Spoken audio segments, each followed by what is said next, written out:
This is the largest study of its kind. And actually, 204 countries were looked at, and they looked at 23 different types of cancer and 34 risk factors. And it came out that by changing lifestyle and decreasing these preventable risk factors, we could potentially decrease the burden of cancer death.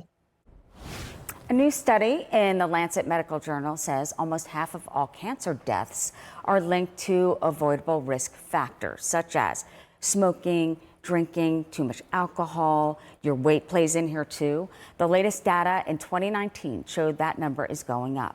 For more on these findings, we are joined by Dr. Frita Fisher. Dr. Frita, good to see you. What are people doing? And talk about the gravity of this study. Does it say that things are in our control more so than we thought? Good morning. Good morning, Susan. Absolutely. So it's a bittersweet study. It found that globally, cancers that are caused by risk factors are really quite huge. We found that 44% of all risk factor attributable cancer deaths are preventable. They're actually preventable. And you already mentioned that smoking, excessive alcohol use, and obesity are high.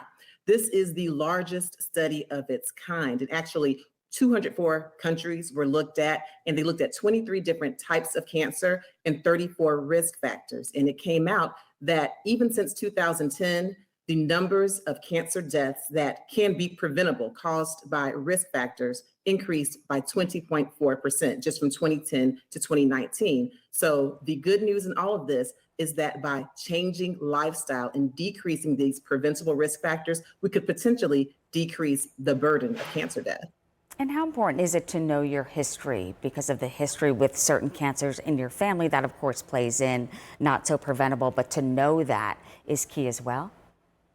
It's very key. In certain cases, like with breast cancer and with colon cancer, we have set guidelines for prevention through mammograms and through colonoscopies. But if you know your family history, then you will need to be screened earlier than the typical population. For example, if someone in your family got breast cancer at the age of 40, a first degree relative, you would need to get your first mammogram at least 10 years before that, as opposed to waiting to what's recommended. And so it's important to know the history so that you can live accordingly and prevent what you can prevent by not smoking, not drinking too much alcohol, by maintaining a healthy weight, but also to be screened earlier.